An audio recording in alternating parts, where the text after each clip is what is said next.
مانجی تەمووزە و گەرمترین وەرزی ساڵە. پلەکانی گەرما لە سەنتەری شارەکان لە ئاستێکی بەرزدایە، بەڵام لێرە لە هاوینە هەواری پڕژێ لە دەڤەری باڵەکایەتی بەهۆی مانەوەی بەفر نەک پلەکانی گەرما بەرز نەبوونەتەوە، بەڵکو ئەوەندە سارد و سازگارە لە نزیک کەویە بەفرەکان لەرز دەدگرێ و کەشێکی زستانی هەیە.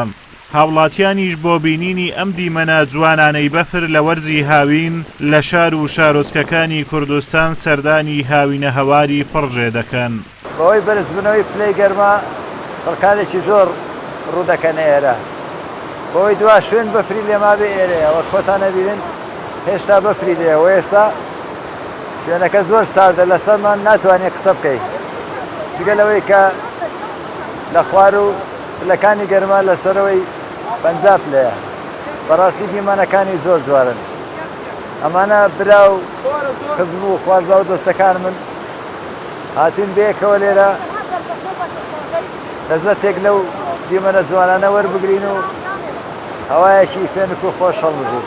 بەڵێ ئێمە لە شاری هەولێرەوە هاتوین فێنچی کەش و هاوای کردکەبێنی ئێرە سەردانیا شوێنە گەشتیاریە بکەین و تەنانەت بۆ بینینی بەفریش بەڕاستی دیمەنێکی زۆر جوان و خۆش سەرنجڕاکێشە بە من.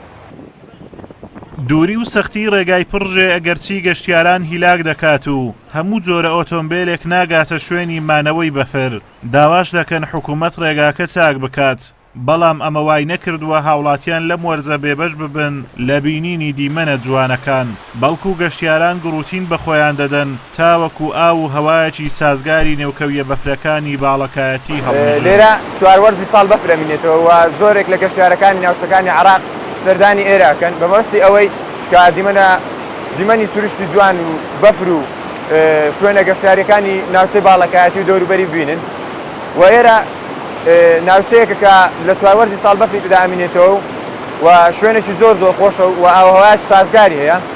لە پاشاندا حکوومەتی هەرێمی کوردستان هیچ گرنگێکی باشی بەو ناوچەیە نەدایە، وەکو خزمەتگوزاریەکی باشی لێ نەکرا کە گەشتیارەکان بە شێوەیەکی باش و بە شێوەیەکی بێمەترسی بگەنە ئێرە. لێرە لە نێو ئەم کەویە بەفرانە کانیاوی سازگار و سارد هەڵدەقۆڵن، هیچ کات هەز بە ناڕحەتی ناکەیت و حەز بەمانەوە دەکەیت لە شوێنەکە. دەڤەری باڵەکایەتی چەندین شوێنی گەشتیاری گرنگی تێدایە و بەشێک لە ناوچەکانی لە زۆربەی وەرزەکانی ساڵدا بەفرتیان دەمێنێتەوە و ناوچەی سەرنجڕاکێشن، بەڵام خراپی ڕێگاوبان و نەبوونی خزمەت لە ناوچەکە وای کردووە هاوڵاتیان بە ئاسانی نەگەنە هەموو ناوچە گەشتیاریەکان. مانەوەی ئەم کەویە بەفرانە لێرەوای کردووە کەش و هەوای ئەم ناوچەیە زۆر سارد و سازگار بێت. بۆ ماوەی چەند ساتێک لە ساردی ئەم شوێنە خۆت پێی ڕاناگیرێتن. کەش و هەوای هیچ مۆبەریدە و سپلێتێکی شار لەم کاتەدا ناگاتە ساردی و سازگاری ئەم شوێنە. ئازادۆمەراوی کەناڵی ئاسمانی پەیام، هاوینە هەواری پڕژێ لە دەڤەری باڵەکایەتی.